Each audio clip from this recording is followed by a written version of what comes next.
dan damai, mengajarkan mengasihi sesama.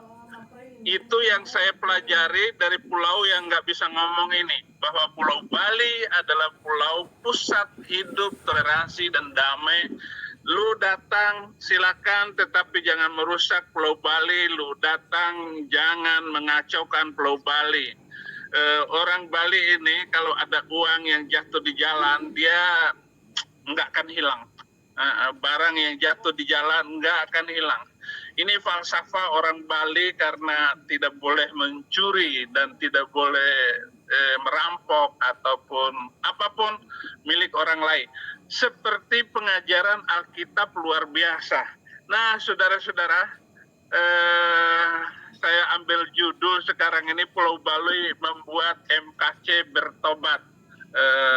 MKC bertobat karena Pulau Bali. Iya, karena dia ditangkap di Pulau Bali. Dan saya juga bertobat, saya berterima kasih kepada kaum teroris yang selama ini mereka sudah melakukan bom Bali Oktober 2003 waktu itu, sehingga saya melihat bahwa ajaran ini, ajaran yang saya anut itu harus saya tinggalkan. Dan satu-satunya jalan saya harus menjadi orang Kristen. Nah, saudara-saudara, saya berterima kasih atas bom Bali itu, dan akhirnya mata saya semakin terang melihat kebenaran firman Tuhan. Mata saya terang karena terang itu hanya ada di... Nah, saudara, apa yang saya lakukan untuk Muhammad KC dan memberikan kuasa untuk mengatur segala sebagai koordinator di dalam pembelaan pasal yang dilakukan, yang dituduhkan, yang menjerat Muhammad KC adalah pasal 156 dan 156A, yaitu tentang penistaan agama. Saya perlu pengacara yang berani melakukan pembelaan khusus, dan dia harus mengerti seluk-beluk tentang Islam. Minimal dia mengerti keislaman itu bagaimana, dan sudah saya viralkan semua tentang pengajaran yang selama ini yang tidak sesuai dengan nilai-nilai pri kemanusiaan yang sudah ditetapkan oleh PBB. Dan saya percaya dengan apa yang selama ini saya lakukan itu tidak bertentangan dengan hak asasi manusia, karena saya semata membela. Dan yang kedua, pengacara harus berani untuk menanyakan apa kesalahan MKC itu dibandingkan dengan mulut seorang ustadz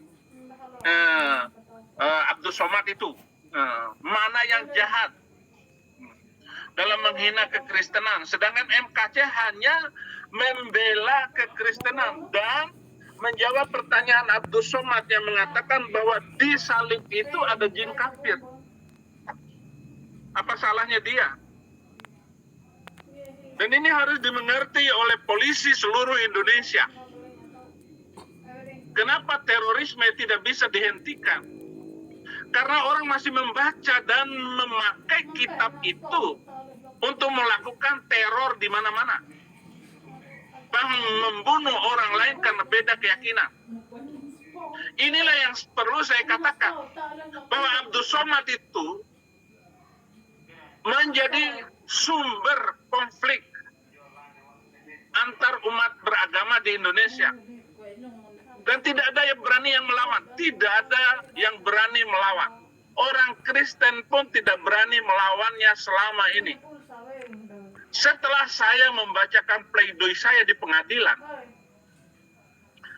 saya tidak membela diri saya tidak membela kekristenan. Saya mau agar agama tidak menjadi penuntun di dalam bernegara.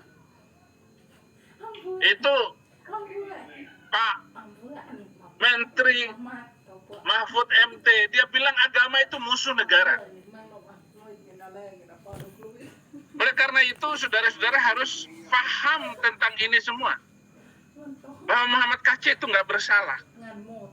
Yang ketiga, kenapa Abdul Somad dibiarkan berkeliaran bebas sedangkan orang itu menyandang pelaku penista agama dan sudah dilaporkan, tetapi Bareskrim tidak menangkapnya.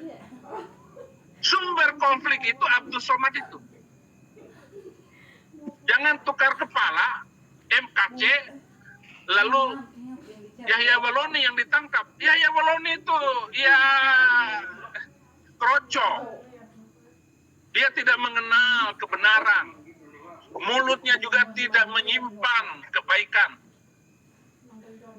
Setelah ditangkap, minta maaf kepada yang melapor. Dan lucunya, orang-orang yang melaporkan Abdul Somad, yang melaporkan Yahya Waloni, tidak berani bersaksi. Orang-orang Kristen ini tidak berani bersaksi. Sehingga sekarang polisi pun kesulitan untuk menyiapkan 10 saksi yang berkaitan laporan terhadap